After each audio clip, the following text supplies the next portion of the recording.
যার কারণে তারা কিন্তু এখন খাচ্ছে না। আল্লাহ তাআলা ফেরেশতাদেরকে সামনে দিয়ে বলবৎ করতে থাকে। সময় তো হাজরি, সেই সময় আমরা যেন অবশ্যই ইফতারের সামনে নিয়ে আমাদের বাড়িতে যদি করি, তাহলে আমরা দুই ভাই ছেলে মেয়ে যারা আছে না, তাদেরকে নিয়ে বসে একসাথে বসে ইফতারের সামনে নিয়ে বিভিন্ন দোয়া দরুদ পড়ে আল্লাহর কাছে প্রার্থনা করি। প্রার্থনা করার পর তারপরে ইফতারি করি। করব ইনশাআল্লাহ। ইনশাআল্লাহ। এই সময় জরুরি সময়, এই সময় আমরা অন্য কোনো গল্প গুজব না করে সময় ধরে না কাটাই, এই দিকে আমরা খেয়াল রাখি।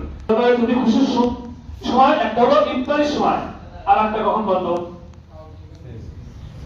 কি পারবেন? খাদম সাহেব পারা হবে?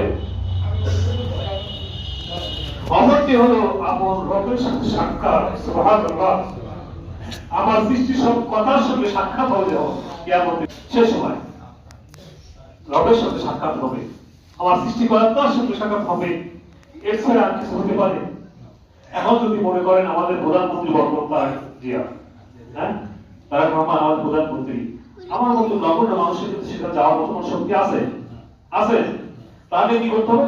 তার বিশিষ্ট যারা আছে তারা যদি আমাকে সুপারিশ করে, তাহলে হয়তো যাওয়ার সুযোগ হবে, তাছাড়া তো সুযোগ নেই, তাই না? তাহলে সেখানে জাতি পেলে যদি আমার মতো নগণ্য মানুষ শিখায়, তাহলে এর তো মানুষ সবাই, তাই না? তো আল্লাহ রাব্বুল আলামিনের সাথে যখন সাক্ষাৎ হবে, এর সাথে সবাই তো আর কিছু হতে পারে না। সময় তো হাজরি, এই জন্য রোজাদারের জন্য দুটি খুশখবরি, একজন ইফতারের সময় কাছে যা চাইবেন আল্লাহ তাআলা সেটা দিবে, আর হলো আল্লাহ রাব্বুল আলামিনের সাথে সাক্ষাৎ।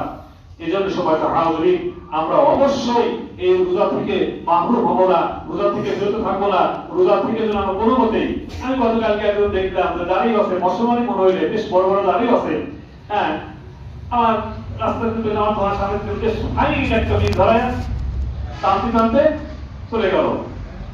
শোনেন, একটি কথা আপনাকে বলে রাখি, যদি কোনো আমাদের উকিল বললো যে কোনো কারণবশত যদি কোনো ব্যক্তি রোজা রাখতে না পারে, তার কতগুলো মাসলা আছে। যদি কোনো ডাক্তার বলে যে তুমি যদি রোজা রাখো তাহলে তুমি মারা যেতে পারো, বা তোমার রোগ এত বৃদ্ধি হবে যে তুমি হয়তো মারা যাবে, এরকম যদি কোনো ইমানদার মুসলমান ডাক্তার বলে, তাহলে তুমি রোজা ওই সময় অফ করে দাও। অথবা তুমি যদি জানো যে আমার এর আগেও হয়েছিল, আমি রোজা রাখার কারণে আমি একেবারে মৃত্যু সিদ্ধা চলে গেছিলাম, এরকম যদি আপনার অভিজ্ঞতা থাকে, তাহলে ওই সময় রোজা বাদ দিবেন। নসেন বাদ দেওয়ার কোনো, একজন বিদর্মী ডাক্তার যদি বলে, তাও বাদ দেওয়া হবে না। কথাটা খেয়াল রাখেন। আর আমার মন চাইলো রাখলাম, মন চাইলো রাখলাম না, বাস কত আনন্দ, তাই না? সময় তো হাওয়া বলি।